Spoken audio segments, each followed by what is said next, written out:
Il persévérait dans la fraction du pain. Dans Luc 24, 15 à 30, il nous est parlé de ces deux disciples qui étaient sur la route d'Emmaüs après la résurrection du Seigneur. Ils devisaient ensemble, essayant sans y parvenir d'expliquer les choses qui étaient arrivées à Jérusalem. On voit le Seigneur Jésus se rapprocher et marcher avec eux, et leur expliquer très clairement tout ce qui le concernait. Sa souffrance et sa gloire, comme il avait été nécessaire pour lui de mourir et de ressusciter et d'entrer dans sa gloire. Mais bien que le Seigneur lui-même les enseignât, ils ne le reconnurent pas encore jusqu'à ce qu'il se rendît dans leur maison sur leur invitation. Lorsqu'il s'assit avec eux et qu'il rompit le pain, leurs yeux furent brusquement ouverts. C'est alors qu'ils reconnurent le Seigneur.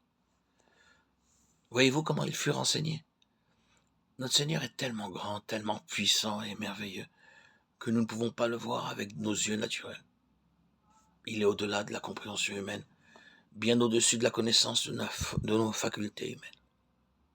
Et nous pouvons le connaître. Il peut être plus réel pour nous que nos parents, nos amis. Il peut être plus précieux pour nous qu'aucun autre au monde lorsque nous le connaissons dans sa vraie gloire. Nous pouvons étudier la parole de Dieu avec des professeurs compétents, lire beaucoup de bons livres écrits par d'excellents auteurs. Nous pouvons avoir nous-mêmes de merveilleuses expériences alors que nous marchons avec le Seigneur. Et nous pouvons encore ne pas le connaître comme il doit être connu.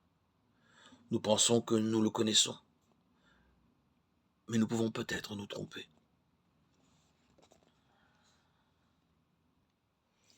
La table du Seigneur et la fraction du pain nous rappellent la mort du Seigneur jusqu'à ce qu'il revienne, nous donnant l'occasion d'avoir de lui une vision intérieure qui n'est pas possible d'avoir autrement. C'est un lieu d'adoration. C'est l'endroit où nous croissons spirituellement et où nous venons pour connaître sa valeur. C'est pourquoi adoration pourrait signifier appréciation. C'est pouvoir dire dans un langage brisé, qu'est mon Seigneur pour moi?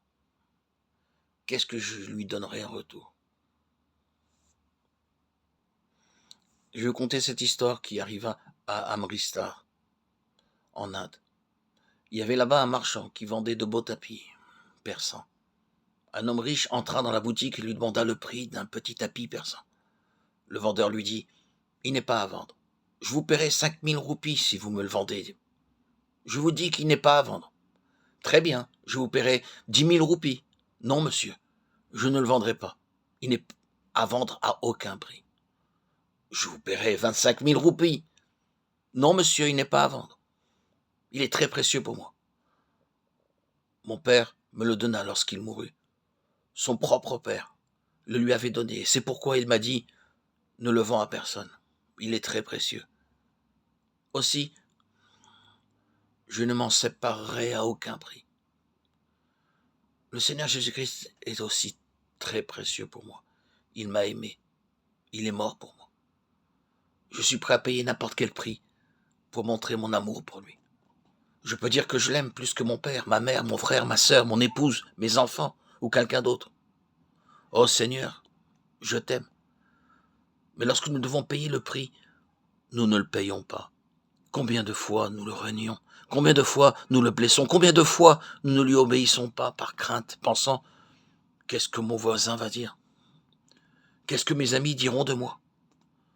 Que diront les gens ?» Nous ne voulons tout simplement pas payer le prix que le Seigneur demande.